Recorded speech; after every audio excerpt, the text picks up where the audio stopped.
Acredito que está ok agora a gravação.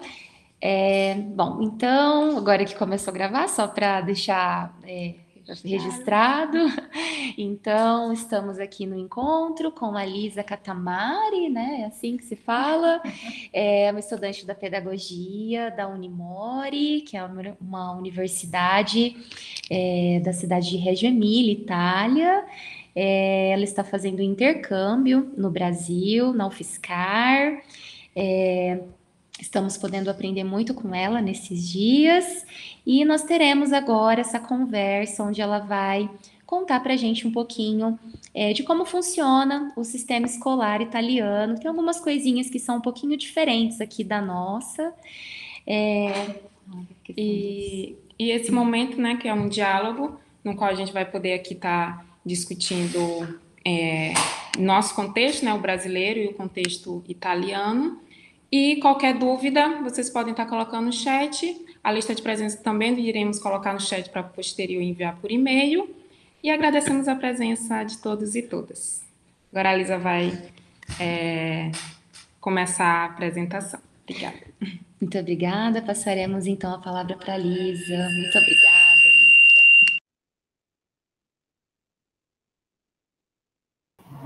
Bom dia a todos, está todo mundo me ouvindo? E, primeiramente, quero agradecer o professor Fernando e a professora Aline pela oportunidade. Estou muito feliz aqui para poder falar para vocês sobre o sistema escolar italiano e é uma ótima oportunidade para dialogar e compartilhar essa realidade um pouco diferente. E vou me apresentar rapidamente. Sou uma estudante da Unimore, que é uma universidade em Reggio Emilia, e estou cursando Ciências da Formazione Primária, que seria mais ou menos pedagogia, tem algumas diferenças, mas são 5 anos de curso, e esse aqui é o meu quarto. Então, vou acabar o meu quarto ano aqui na UFSCar, com o meu intercâmbio aqui. E eu vou contar um pouquinho para vocês sobre o sistema escolar. Vou compartilhar uma apresentação.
Ok.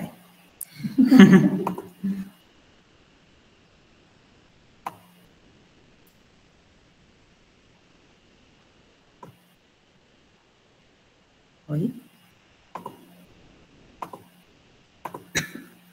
Dá para ver? Sim.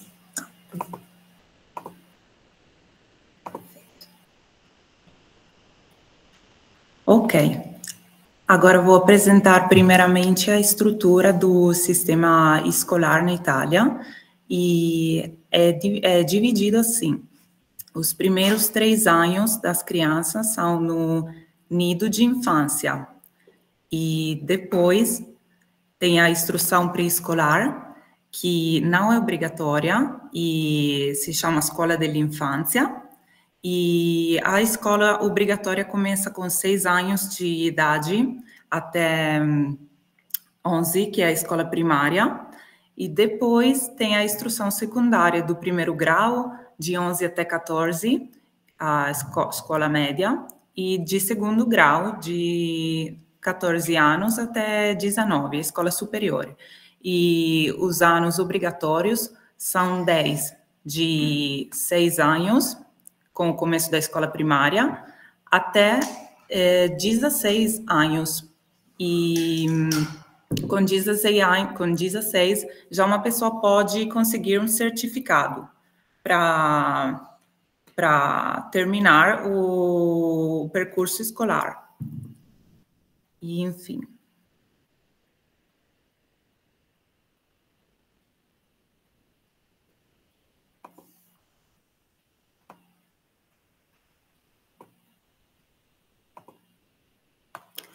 Sobre a organização e gestão do sistema, as escolas italianas podem ser pública, privada ou paritária.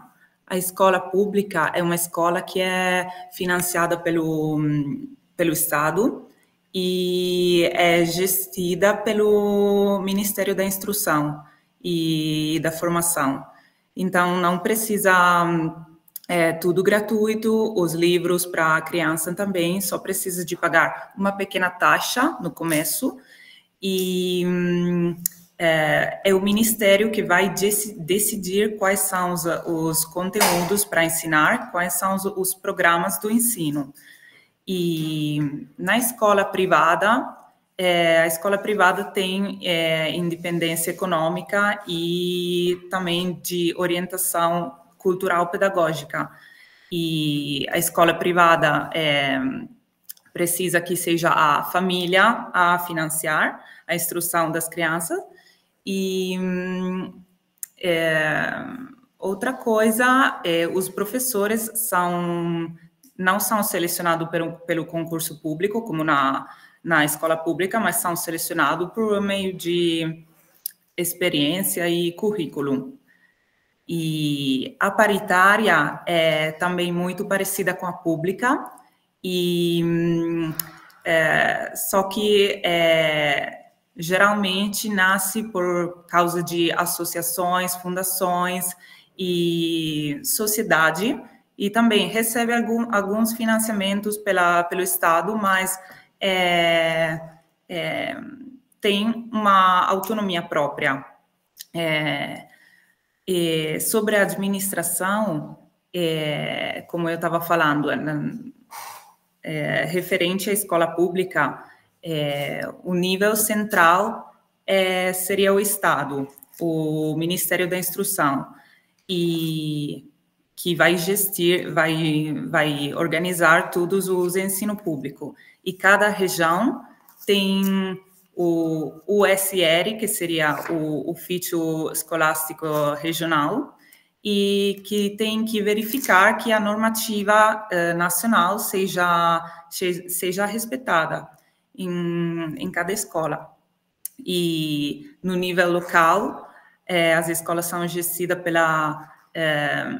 pelas províncias, que as províncias são cidades maiores que compreendam em si cidades menores.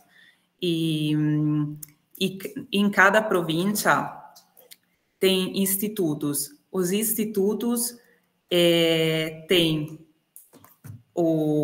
a escola de infância, 3, 6 anos, a escola primária, 6, 11 anos, e a escola média, 11, 14 anos.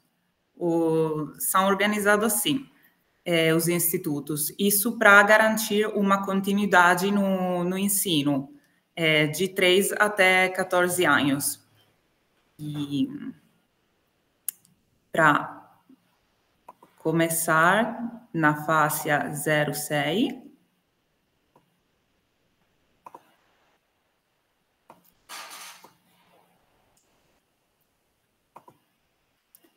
qualquer dúvida pode me perguntar, porque como que estou aprendendo português, pode ser que alguma coisa não vai dar certo, mas para começar, na primeira faixa, 0,6 anos, e esse sistema se chama Sistema Integrado porque os serviços educacionais para criança têm princípios pedagógicos, tem os mesmos princípios pedagógicos e que é baseado sobre a continuidade e a intencionalidade pedagógica. E isso porque agora não foi sempre assim, mas agora também a faixa 0-3 anos está adquirindo mais dignidade, é mais reconhecido que o percurso escolar tem que começar até essa idade. E nessa faixa, os serviços são unidos de infância, espaços de recreação para criança, centros para crianças e famílias, e serviços educacionais em contexto doméstico também, que podem ser algumas famílias que se organizam para ter esse serviço mais menor. E todos esse sistema de 0-3 anos é integrado com a escola infantil, de 3 a 6 anos. E acontece que as crianças de 3 e 4, quando tem que passar no outro nível, eles vão se conhecer, vão se organizar alguns eventos para as crianças se conhecer, para conhecer um novo ambiente que tá esperando para eles.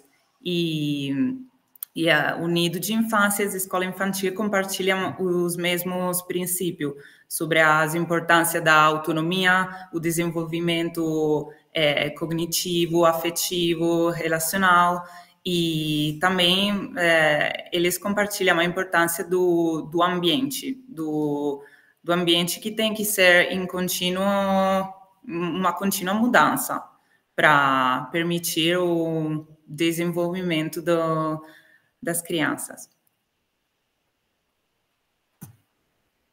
Depois,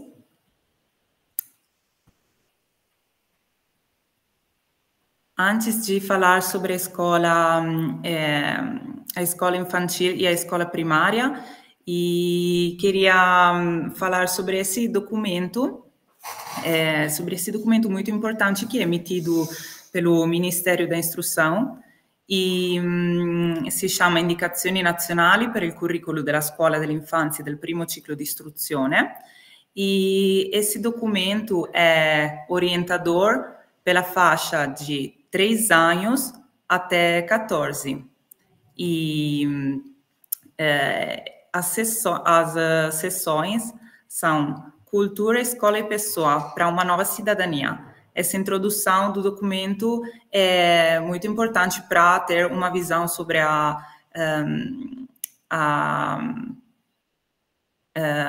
o cenário atual na Itália, que tem muito heterogêneo. Agora tem muitas culturas diferentes e a finalidade também é aquela de promover as igualdades, uma instrução igualitária para todas as crianças e promover as habilidades fundamentais em um contexto europeu. A base desse documento são as competências europeias, que são sobre a alfabetização, a aprendizagem da língua inglesa, a cidadania, a tecnologia, a matemática. E esse documento é estruturado assim. Tem as metas que as crianças têm que adquirir até o final dessas 3 escolas, até o final da infância, primária e média. E para cada metas tem os objetivos, que são mais práticos e são indicações para que os professores podem organizar a atividade de uma maneira coerente com esses objetivos. E na escola infantil, os objetivos são definidos no campo de experiência, que seria uma área de experiências de crianças. que são corpo e movimento, a pessoa e a relação com as outras, o conhecimento do mundo, e imagens, sons e cores.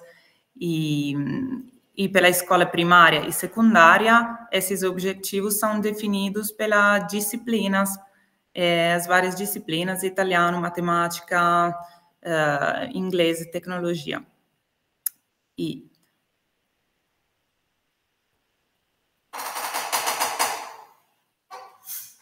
uma coisa que quero adicionar é que esse documento não fala sobre sobre as metodologias, sobre como ensinar, mas fala sobre quais são os conteúdos, mas a metodologia e a estratégia são de autonomia de cada escola e de cada professor.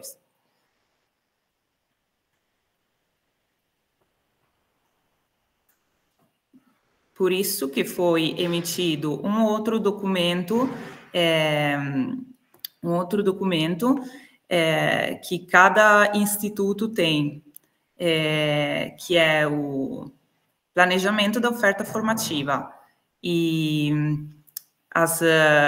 esse documento é emitido pelo Colégio dos Professores, e cada família tem que receber esse documento, porque fala sobre a característica da escola e do seu contexto, a característica geográfica e do público também, porque os institutos são organizados com uma base geográfica, pela proximidade geográfica. E esse documento fala sobre as escolhas estratégicas que esse instituto quer adquirir, e a oferta formativa também, não é só sobre as disciplinas, mas é também sobre os outros projetos, projeto externo. E no final é possível saber sobre a organização dos institutos, das figuras profissionais. E esse documento, a finalidade principal é aquela de que cada escola pode garantir a sua própria autonomia, e respeitando a identidade cultural e pedagógica daquele território e daquele público.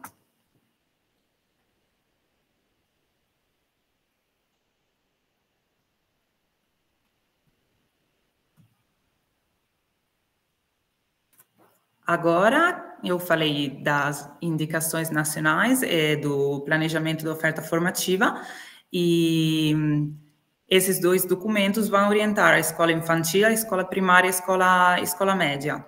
E na escola infantil, esses documentos são utilizados para poder organizar as atividades, para poder planejar as atividades, e em uma unidade de aprendizagem. E nessa unidade de aprendizagem precisa de especificar quais são os pré-requisitos das crianças e quais são as metas e os objetivos específicos. E agora no meu curso Ciências da Formazione Primária, nós estamos aprendendo como planejar seguindo esse esquema, seguindo, como eu falei antes, as competências europeias e os objetivos do nosso documento, indicações nacionais. E essa escola não é obrigatória, mas sendo incluída nos institutos com a escola primária e a escola média, os objetivos são aquele de construir um currículo vertical porque pode, assim que possa ser em continuidade com os outros graus de escola.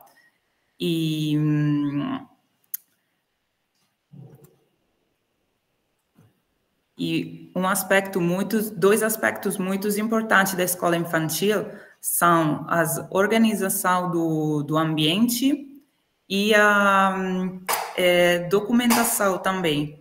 E a documentação pode ser feita para crianças e também para a família. E pode ser várias tipologias de avaliação, mas os objetivos é aquele de avaliação, de documentação, mas os objetivos são aquele de permitir que as crianças podem ver todos os percursos.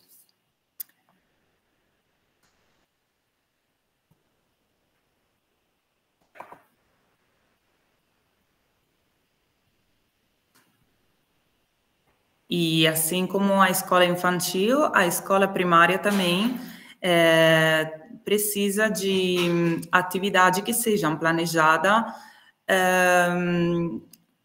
com uma unidade de aprendimento. E da mesma maneira da escola primária.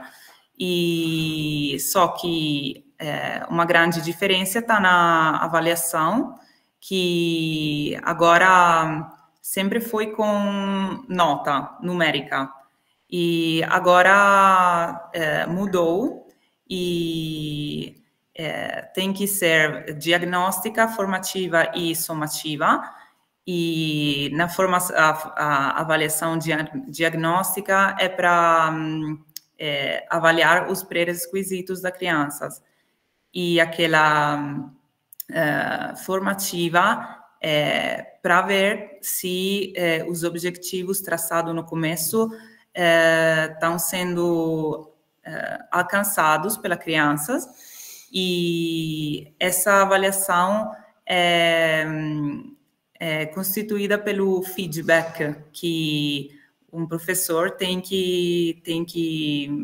falar para as crianças, e sem dando nota numérica. E, enfim, a avaliação somativa é de uma maneira descritiva, porque é uma avaliação que vai descrever de qual maneira as crianças alcançou aquela meta, aqueles objetivos. E do mesmo jeito da escola infantil, a gente está aprendendo a planejar com esse esquema e traçar quais são os objetivos e para definir as atividades.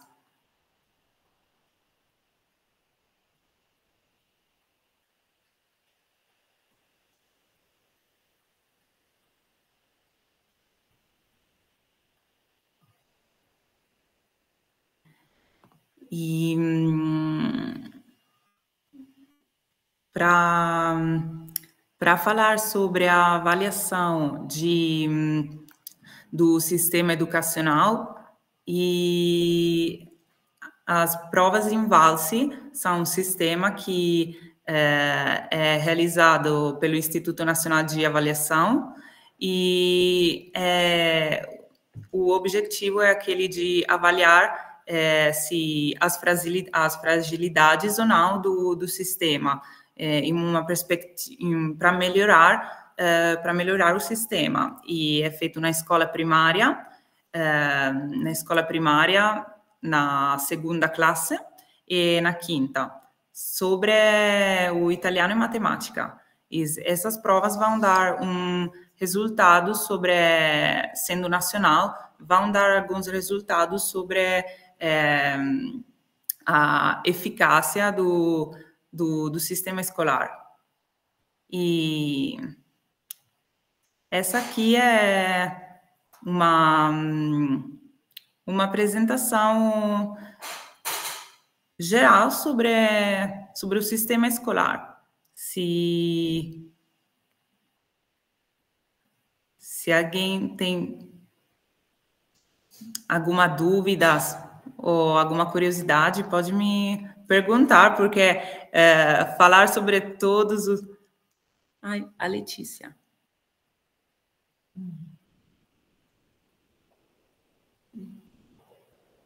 Não,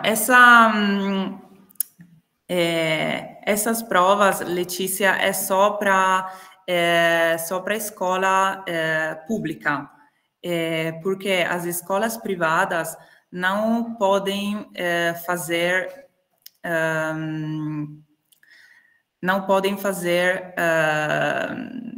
deixar títulos e certificados que sejam igual àquela pública.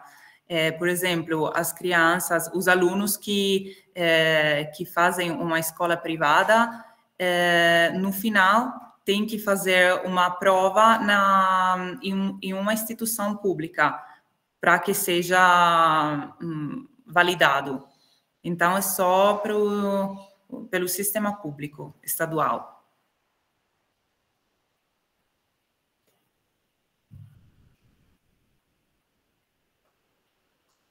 Espera aí.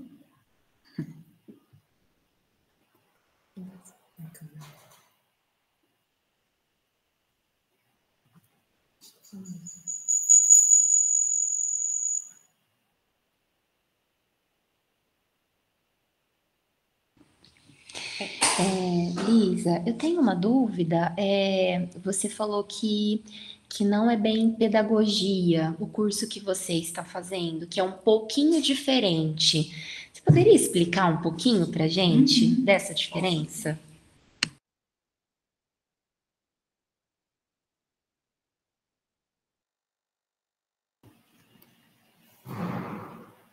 Ok, vou responder a dúvida da Natália. E o curso aqui na Itália se concentra sobre as matérias e as disciplinas que a gente vai ensinar na escola e sobre a didática dessas disciplinas. Então, a gente tem que estudar novamente sobre a história, a matemática, linguística italiana, literatura, e para cada uma dessas matérias tem a sua didática. E esse curso vai me permitir de ensinar na faixa 3-10 anos. Mas não vai me permitir de ser pedagoga, porque esse aspecto mais sobre a coordenação e a gestão escolar precisa de outros 2 anos de especialização. Então, com a minha licenciatura, eu posso ensinar na faixa 3-10 anos e também na educação para os jovens e adultos, sobre o ensino da língua italiana como segunda língua.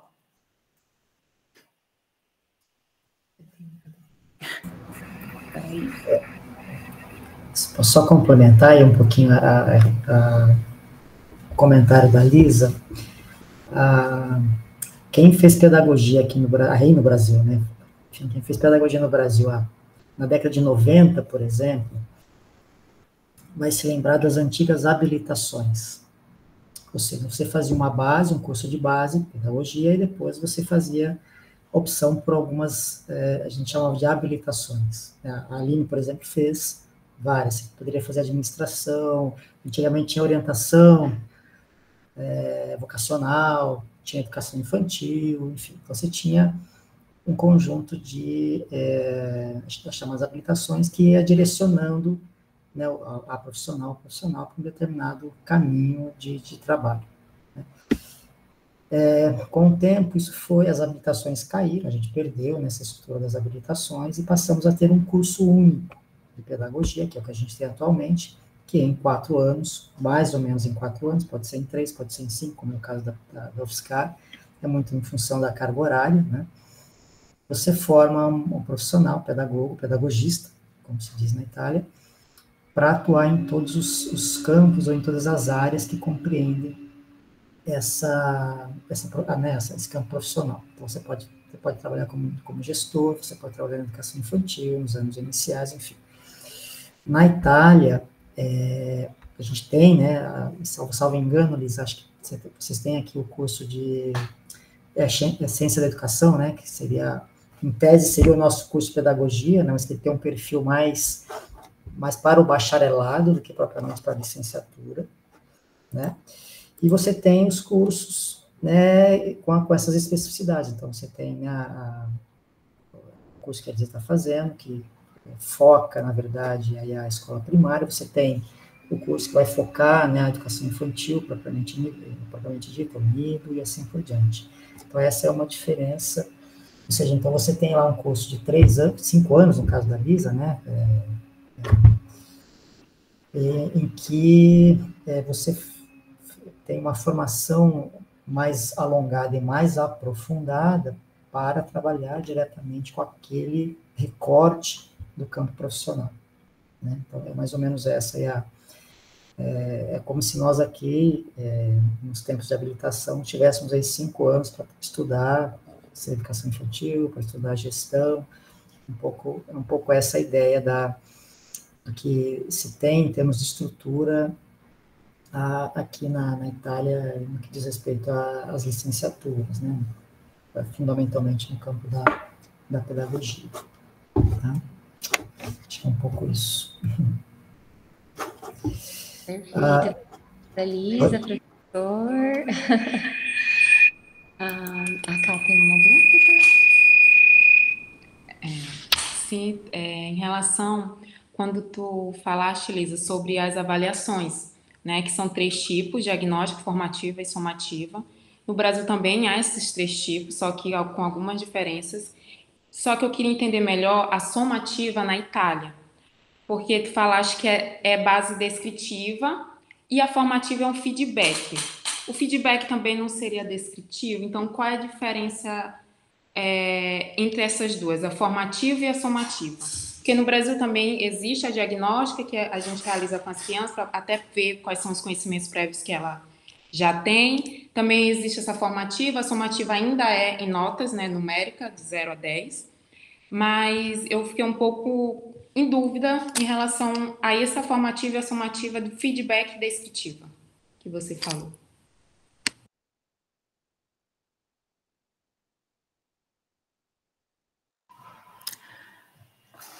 Para responder a sua dúvida cá, e a avaliação formativa não se preocupa de deixar nota numérica para as crianças, mas se preocupa de deixar um feedback para as crianças sobre como com indicações sobre como ele pode melhorar o seu trabalho. E pode ser feita para provas escritas ou para qualquer outro tipo de atividade, e para a prova, por exemplo, colóquio oral. E os professores vão deixar o feedback que tem que ver alguns pontos que são de qual maneira você conseguir fazer esse trabalho, e quais são as coisas certas e quais erradas, e como fornecer indicação sobre como poder melhorar. E essas são feitas no curso da semana. Mas a avaliação somativa, que acontece no final do ano, ela te avalia sobre o nível com o qual você conseguir alcançar aquele objetivo. Por exemplo, os níveis são básico, intermédio, básico, intermédio e avançado. E para cada nível é especificado também são especificados outros critérios, como, por exemplo, a autonomia, as ajudas que as crianças precisam. E não sei se esclareci um pouco melhor.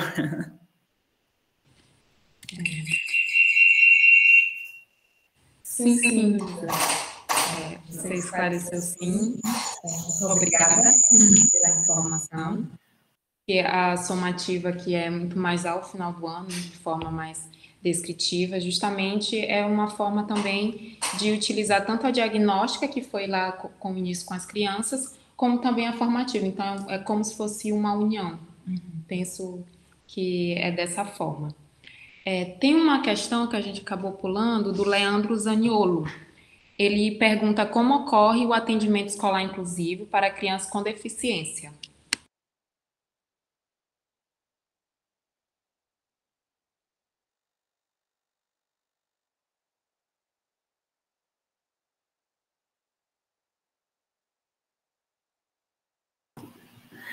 E, Leandro, sobre o atendimento inclusivo para as crianças com deficiências e a inclusão no sistema escolar italiano é total. Tem lei, normativas que garantam a inclusão dessas crianças de 0 anos até o final do percurso.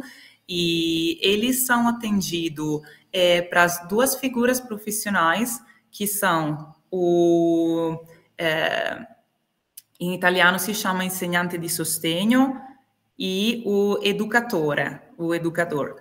E essas duas figuras vão se ocupar, o educador do aspecto mais educacional e das relações. E o insegnante de sostegno, que seria o professor de suporte, ele trabalha com essas crianças sobre a parte didática, para que essa criança possa desenvolver no mesmo tempo no seu aspecto das relações e no aspecto didático também, para integrar essas duas. Espero de ter esclarecido.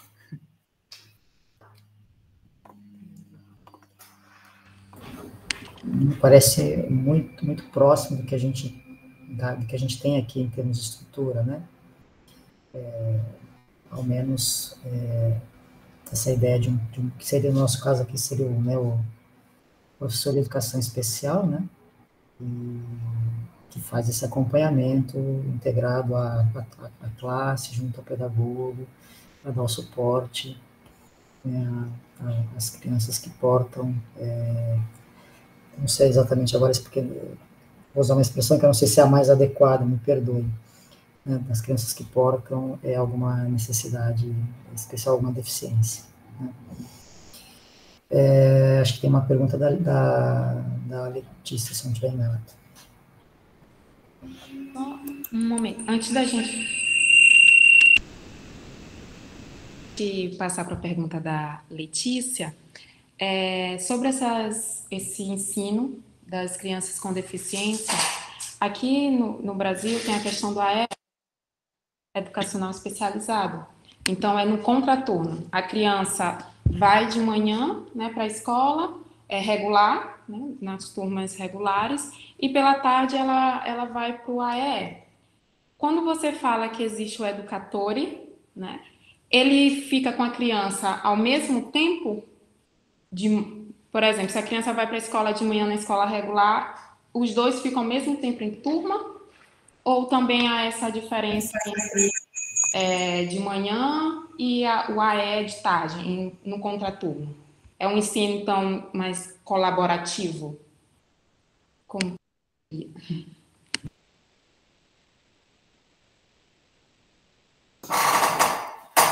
E essas duas figuras não vão trabalhar junto, porque é um trabalho de equipe, mas em um dia na escola, por exemplo, de manhã, as crianças ficam 2 horas com o educador, depois o educador vai embora e chega os professores. suporte. A estrutura é um pouquinho diferente, Carla, em termos de carga horária, de horário, né? Então, as crianças, eu falo pelo Theo, o Theo está no 2º ano do fundamental, do elementar. É o meu filho, tá? Então, ele entra às 9 e sai às 4 da tarde. Não é como a gente tem aqui, período matutino, período vespertino, né? Das 7 ao meio-dia, da 1 às 5, aqui é direto, né? É um período inteiro, eles almoçam na escola, é um pouquinho diferente a estrutura. Então, no caso do Theo, ele tem, ao longo do dia, o contato com vários professores, em função dos diferentes componentes curriculares. Imagino, pelo que a gente tem acompanhado, que seja uma estrutura mais ou menos padrão. Talvez a Elisa possa nos posicionar melhor, mas assim, até onde a gente consegue, com a própria Letícia, que está circulando aí pelas escolas, mas entende? É um pouquinho diferente a organização do dia, né, em relação ao que a gente tem aqui normalmente. Desculpa, Lisa. Acho que foi isso que a Letícia estava perguntando, sobre os horários. Sim, o dia é organizado assim. A escola começa às 8 de manhã, mas, na verdade, as crianças podem entrar na escola já às 7h30, para agevolar o trabalho da família, dos pais. E as aulas vão começar às 8h30 e de 12 até 14, 12 meio-dia até 14, tem a pausa para jantar, e depois as outras 2 horas de aula, que geralmente são atividades mais leves na tarde, de 14h30 até 4h30 da tarde. Para algumas crianças não acaba 4h30 da tarde, porque tem o pós-escola, que são outras 2 horas de serviços não garantida pelos professores, mas para outras figuras profissionais, e nessas 2 horas não tem aula. São 2 horas para deixar as crianças relaxar depois do todo dia, esperando os pais até 18h30 da noite. Eu era uma criança que passava o meu dia de 7h30 da manhã até 18h30 da noite. Você fez escola pública? Você fez escola pública, Lisa? Eu fiz. Legal. Desculpa, Nath. Imagina, professor. É que eu fiquei com uma dúvida. Você disse que depois eles ficam 2 horas restantes, né? Com essa atividade mais livre até as famílias chegarem, né? E de manhã, como você, né? Que as crianças, que a família precisa levar mais cedo, que entraria às 7h30, também é sempre sem professor. Quem é a figura desse profissional? Desse também?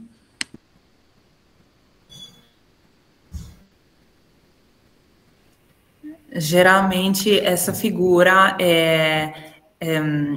por agora não tem uma formação específica. Geralmente podem ser estudantes do curso de pedagogia, podem ser estagiários, não tem uma formação específica. É o que nós chamamos aqui de inspetor. São os inspetores, é a mesma figura. Eles recebem a criança, aguardam o início da aula, né, enfim, aí até que a professora assuma a turma, e o pós-escola, né, funciona na mesma medida, assim como se pode ter uma série de outras atividades. O Theo faz futebol, você tem a possibilidade de fazer alguma coisa de música, alguma coisa de arte, mas sempre nessa perspectiva do pós-escola, ou seja, não é uma atividade que tem um perfil, digamos, entre aspas, mais pedagógico, mais didático, mais formativo, né? Mais, como diz a Lisa, mais livre, né? Com uma outra ideia, né? como se diz, é uma forma, um modo de equilibrar aí os horários, né, tanto o horário da escola com o horário de trabalho das famílias, para que as coisas, né, consigam enfim, funcionar da melhor maneira possível.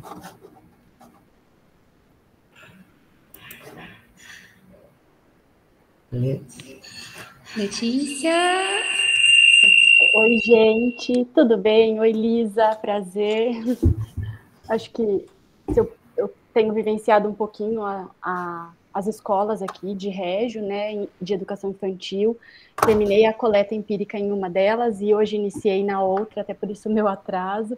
Mas do que eu pude observar, assim, se eu puder acrescentar de alguma forma, é que essas crianças que elas ficam o tempo maior, das 7h30, geralmente às 6 e pouquinho, são crianças cujas famílias entregam uma documentação dizendo que não tem alguém para acompanhar, porque muitas eu pude ver que tem avós que levam, então, para essas famílias que não têm a quem recorrer, essas crianças ficam. Pelo que eu pude entender, existe um certo revezamento entre as professoras também para esse acolhimento, elas chegam um pouquinho mais cedo, e tem um certo revezamento mensal, pelo que eu entendi, de ficar um período mais estendido. Então, o período é integral, né? Não é como o nosso, até eu estava explicando para elas e elas falaram, nossa, mas na escola que você trabalha não tem. Não tem. Um período ou outro. Aqui não, é continuado mesmo, das 8 às 16 para quem faz o período cheio. Mas eu vi também crianças que, às vezes, a família estava de folga e ia buscar mais cedo, também não era um problema, e não era um horário rígido, né? Então, tem que sair às 4, todo mundo vai às 4. Tinha gente tinha criança que ia embora às 3, 3h30, então tinha essa flexibilidade. E as professoras, são duas, né? Na escola que eu fui, nessa que eu comecei agora também são 2, tem-se crianças que a gente, né, o nosso educador especial, digamos assim, mas tem um percurso formativo diferente do nosso, são os ensinantes de sustenho, professores que dão apoio às crianças que precisam, se não, são 26 crianças, em média, para 2 ou 2 professores. Acho que eu me lembre, assim, de informação mais fresca.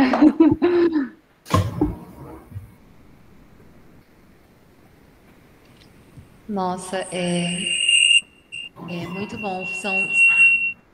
São detalhes, né, que nos ajudam a entender esse trabalho humanizado mesmo, né, de respeito, né, não só ao professor, a criança, a família, né, um trabalho integrado, né, muito bom mesmo. A gente lê, e é maravilhoso lendo, mas vivenciar e ver que não está só no livro tem sido, assim, uma experiência única. Tenho aprendido demais.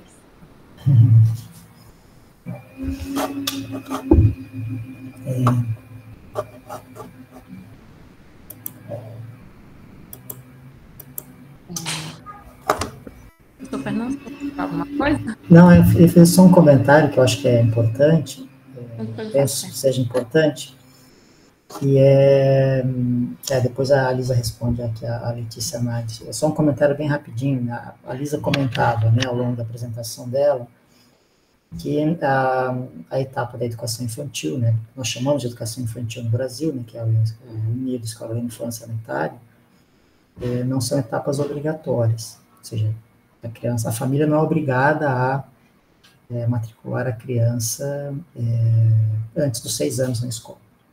Diferente aqui do Brasil, né, diferente aí do Brasil, em que, né, se começa a partir dos 4 anos, obrigatoriamente.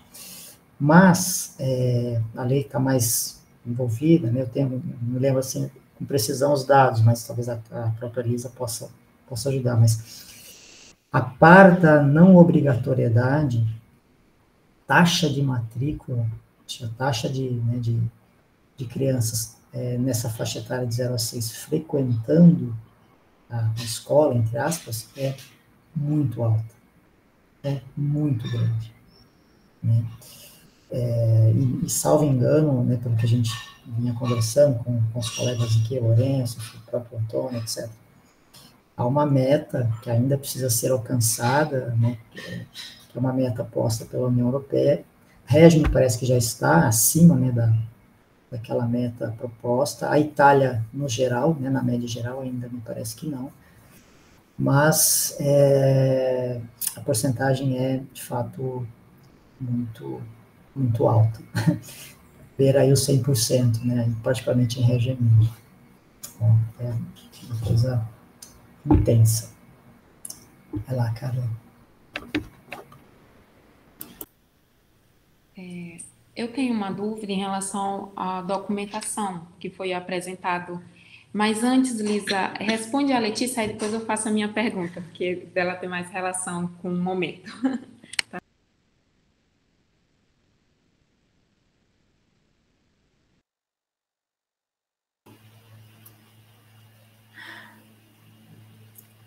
Letícia, eu aqui vou fazer vou fazer uma experiência na escola que está dentro da UFSCar,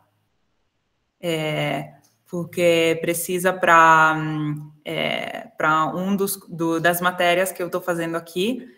Então vou fazer uma experiência, mas infelizmente não tem como fazer um estágio que um estágio, a universidade não tem esse acordos. Eu perguntei para as minhas professoras, mas por agora não tem como fazer um estágio aqui que possa ser validado lá na Itália, acho por questões burocráticas, mas vou conhecer essa escola dentro da UFSCar, porque seria uma pena não fazer uma experiência desse tipo agora que eu estou aqui. Então, aqui é bem legal. Acho que tem outro comentário. Acho que da Beatriz, é isso? Eu acho que é para a Letícia. A partir do comentário da Letícia. Eu não entendi muito bem a questão, para falar a verdade. Se essas professoras, elas vivenciam outras realidades dentro de Reggio ou com outras comunes, com outras cidades? Você poderia explicar, Beatriz, por favor? Pode abrir o microfone, Beatriz, não tem problema. Oi, bom dia. A minha pergunta é na direção, depois do relato da Letícia, se existe um intercâmbio entre experiências escolares ou uma formação entre pares, né? O processo de formação entre educadores de diferentes realidades, se existe esse intercâmbio entre as escolas. Na Itália ou Brasil e Itália, Beatriz? Eu não escutei, Fernando. Entre Brasil e Itália ou dentro do próprio contexto italiano? Não, dentro do próprio contexto italiano. Okay. Vou falar, mas vocês vão me ajudando, porque eu não sei se eu vou responder. Bom, o que eu percebo é que tem aqui o Centro Internacional, que recebe professores não só da Itália, mas do mundo, para formações, e as próprias professoras de Reggio, elas participam dessas formações compartilhando experiências. Então, ao que eu sei, existe essa troca, principalmente dentro dessas oportunidades, Centro Internacional, mundo, outras escolas, outras cidades da Itália. Nesse sentido, sim, existem as trocas. Agora, em Reggio, entre as professoras, tem encontro de sessão que faz com as famílias, tem encontro de sessão tem encontros que fazem entre as próprias professoras da escola, em troca. Elas trabalham, falo elas porque a maioria são mulheres, elas trabalham o dia todo na escola, é diferente da gente. Até quando eu falo que eu trabalho em 2 escolas, é uma coisa meio... Como assim? Porque elas ficam o tempo todo, eu não sei te explicar a hora, porque são muitos detalhes, mas assim, existe uma carga horária que elas ficam na escola planejando, existe uma carga horária que tem a troca entre os pares, existe uma carga horária que tem conversa com as famílias. Então, eu acho que, não sei se eu respondi sua pergunta, mas assim, do meu conhecimento até o momento é esse que eu tenho para compartilhar. Exato. É por aí mesmo. Um outro comentário rapidinho. A Lisa apresentava os documentos, né, propostos pelo Ministério, né, entre aspas, o Ministério da Educação italiano, né, que seria, né, o Ministério da Instrução, né. A gente poderia fazer um paralelo com os devidos cuidados, etc. e tal, né, não no sentido da comparação, mas da similaridade. Né, o documento que ela apresenta, que é um documento geral, né, de orientação geral, né, ao país inteiro, é muito similar na ideia, na proposta do que a gente tem hoje como Base Nacional Comum Curricular. Né, a ideia é basicamente a mesma, ou seja, propor um currículo que possa ser universalizado, que possa atingir a todas as escolas, né, no contexto italiano. Claro que há sempre, assim como o nosso currículo, a nossa base aqui, há uma margem de ação, né, de ajuste, né, às escolas em função das suas realidades. É nesse sentido que a Elisa falava das regiões, né, cada região vai ajustando a sua estrutura em função das suas realidades específicas. Né? Então, por exemplo, calendário, não necessariamente, se eu entendi, Elisa, aí você me corrija, por favor, mas porque a gente pôde entender o calendário, né, escolástico, ou seja, os 200 dias, os chamados 200 dias letivos, que na Itália acho que é um pouquinho mais, não me lembro. Enfim, ele é muito ajustado em função da região. Aqui na Emília-Romana, por exemplo, o calendário, o ano escolástico, né, que começa em, veja, é diferente também do Brasil. O ano escolástico começa em setembro e termina em junho, certo? Então, o Theo, por exemplo, entrou na escola, eu estou atrasado, mas a turma, o segundo ano, que seria 2023, 2024, começou em setembro do ano passado, e está terminando agora dia 2 de junho. Mas até onde eu entendi, que eu pude acompanhar e aprender de outras regiões, esse calendário ele é muito particular da Emília-Romana.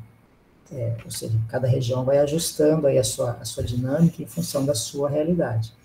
Até os feriados são muito regionais também, né?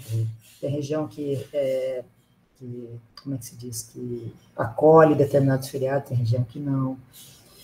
Enfim, então, cada região vai ajustando e moldando a sua estrutura, né, de gestão em função da sua realidade, mas sempre, como disse a Lisa, sempre tendo em vista aquele documento norteador geral, que é esqueci o nome, Lisa, me fugiu agora. O que seria o currículo, digamos, o currículo nacional italiano. Né?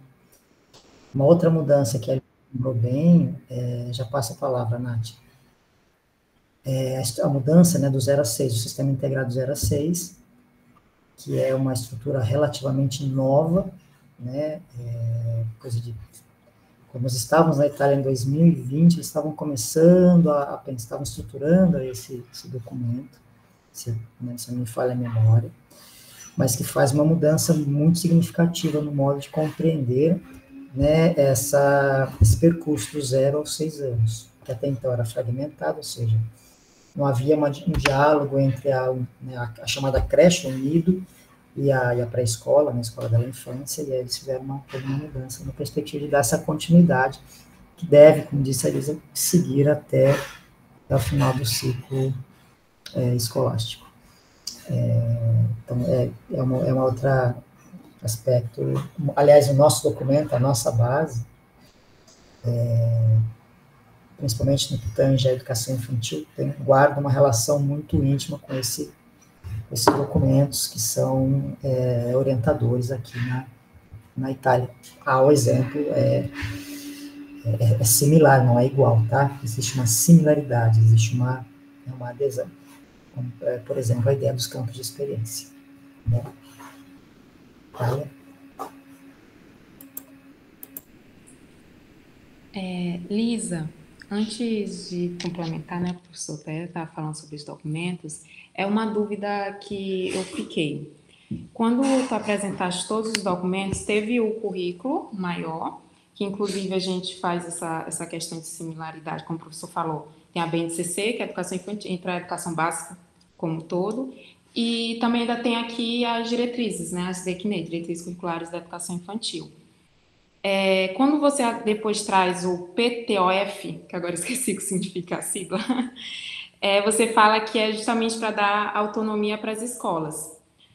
No Brasil, tem o PPP, que é Projeto Político Pedagógico. Cada escola faz o seu, né? Teoricamente, cada escola tem o seu projeto político pedagógico. Esse PTOF, cada escola também vai fazer ou é algo regional? E a escola faz um outro documento? Não compreendi muito bem.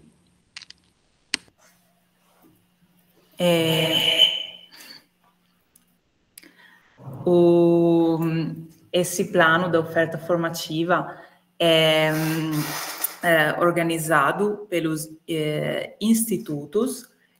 Cada instituto tem dentro escola da infância, primária e média. Mas cada região tem vários institutos que são organizados pela proximidade geográfica. Então, esse documento é emitido para cada instituto e tem sessões.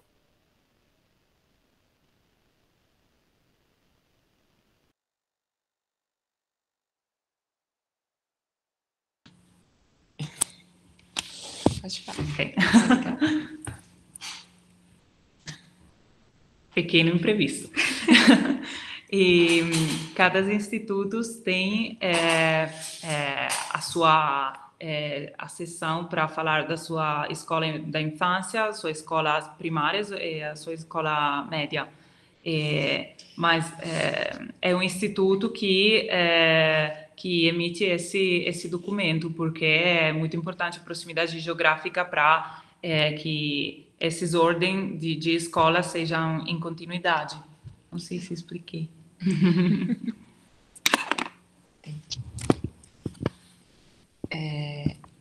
Entendi, sim. Obrigada. Então, quer dizer, só para ver se meu raciocínio está correto. Esse PTOF, Plano Informativo, os institutos, eles levam para a região, para poder as escolas ter autonomia para realizar as atividades pedagógicas. Seria isso. E esse a base são as indicações nacionais e a base teórica. E esse PTOF para concretizar.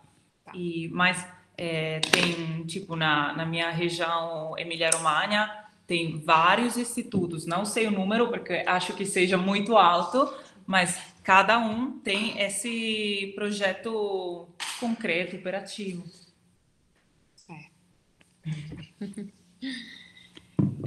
Temos mais alguma pergunta? Alguma dúvida? Quem não quiser colocar a pergunta no chat, pode levantar a mão para poder falar também, não tem problema.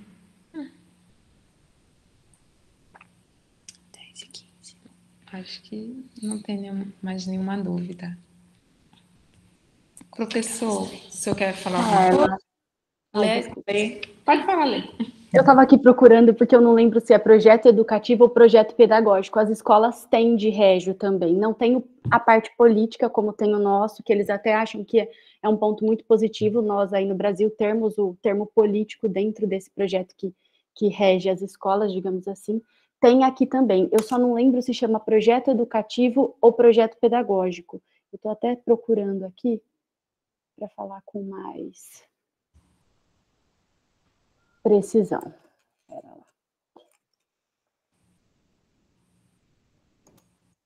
É projeto pedagógico mesmo, que é da escola, aí tem o projeto educativo, que é da seção, e tem o que é mais forte, assim, que eu fiquei 14 dias em uma escola, e o que mais é forte é a documentação interna da escola mesmo.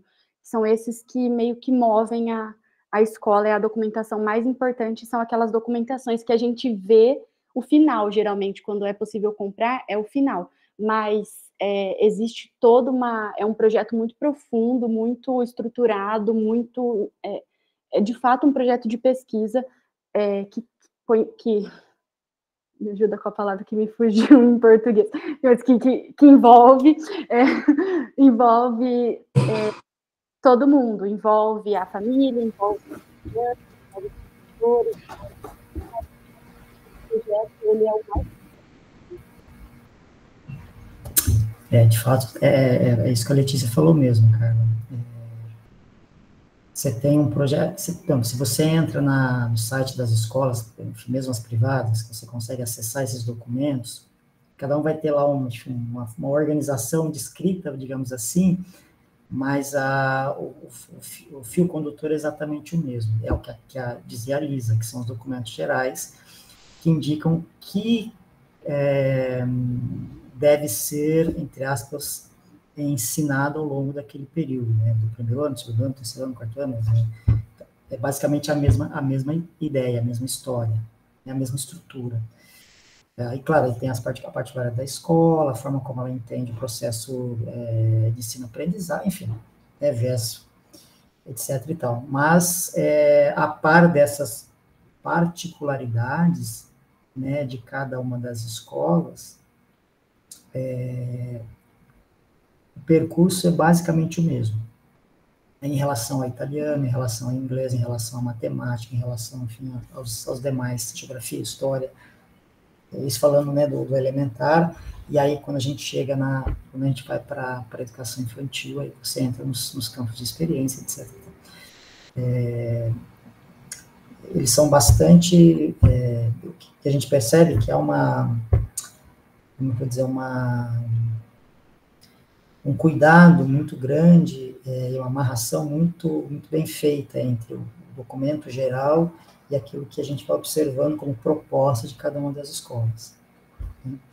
Então, isso vai vendo geral, aí chega na região, aí chega nas províncias, como a Lisa dizia, né? A Reggio Emília é uma província, então tem aqui o instituto que vai estruturar, e aí as escolas, a partir daí, vão organizando a sua proposta de trabalho, a partir das suas bases, enfim, epistemológicas e tal.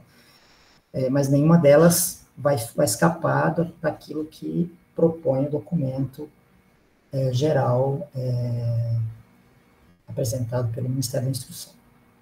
É exatamente a mesma coisa para todas as escolas. Não foge muito do que, em tese, a gente teria aqui, né? Quando a gente pensa na base, pelo menos a ideia da base é essa.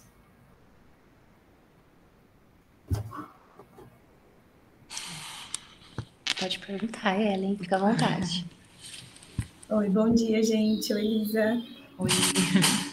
Com relação à educação socioemocional das crianças, né? Mas essa parte psicológica, existe um profissional que é direcionado para essa área? Ou, assim, algum trabalho que seja extra-classe? Ou como que funciona essa parte? Sobre a figura... Isso, sobre se tem algum profissional que é dedicado a essa parte psicológica. Psicólogo, por exemplo. Esse trabalho é mesmo relacionado ao professor, né? De repente ele faz esse trabalho direto com o aluno. Cada escola tem o seu próprio psicólogo e tem o seu próprio pedagogo que vai avaliar de algumas crianças durante a semana, mas pela área psicossociais tem em todos os ordens da escola, sim, até o ensino superior, tem o psicólogo. Uhum. Lisa, até pegando o gancho na pergunta da Ellen, é muito interessante, né, ter esse profissional na escola. Esse profissional, ele só avalia ou ele também atende? Ele faz atendimentos psicológicos às crianças e também Seria só as crianças ou também aos funcionários, professores, famílias? Como é isso especificamente? Você sabe? Sim. E ele pode fazer a avaliação, mas também faz o atendimento. Tem uma classe, uma área na escola para fazer isso. E agora é uma coisa que está envolvendo com um pouco de tempo, porque quando eu fiz a minha escola primária, não tem esse profissional. Mas agora tá melhorando e tem faz esses dois trabalhos de avaliação e de atendimento também. Interessante. É interessante você dizer que não tinha e agora tem, porque aqui no Brasil também, assim, né, existe essa discussão, né? Algumas escolas particulares, né? Às vezes algumas públicas, dependendo. Isso ainda está sendo discutido, na verdade, né? Mas de quanto tempo para cá você sabe dizer que existe esse profissional, esse psicólogo atuando na escola? Você sabe dizer de quanto tempo para cá na Itália? Não sei com certeza, mas acho que pelo menos 10 anos. 10 anos, sim. Mais ou menos. Então, na escola pública. Na escola pública. Perfeito.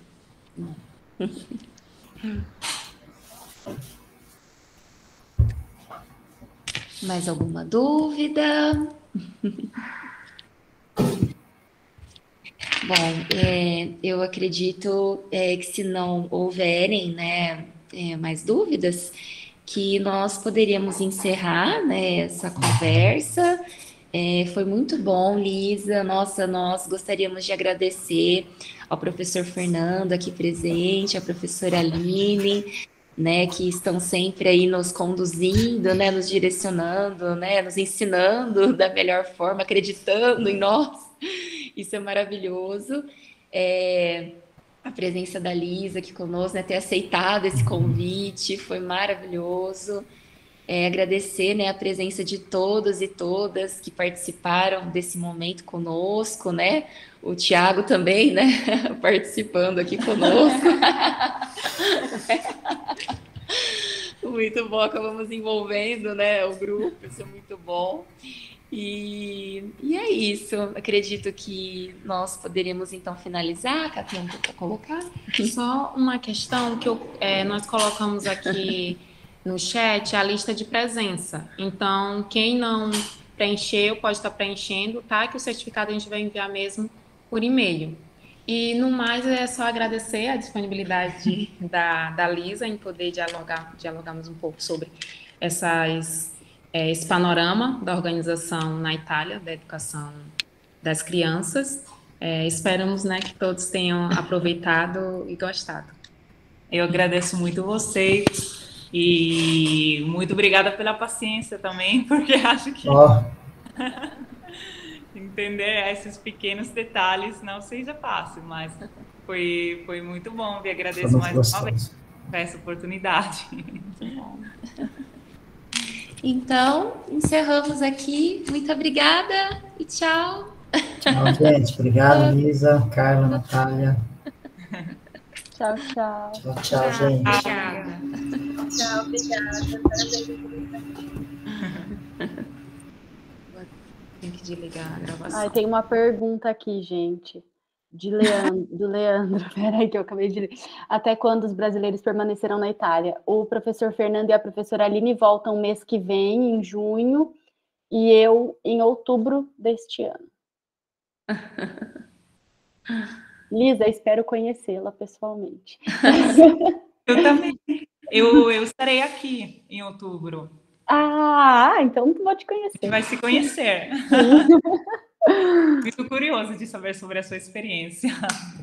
Tenho aprendido muito, Aqui tem sido uma experiência muito enriquecedora. Não que a nossa prática no Brasil não seja, mas assim, dialogar entre as duas tem sido muito enriquecedor. Imagino. Bom. Tchau, meninas. Beijo, até mais. Tchau. Léa, venha para Araraquara. Estamos planejando. Obrigada. Tchau, tchau. Teresia.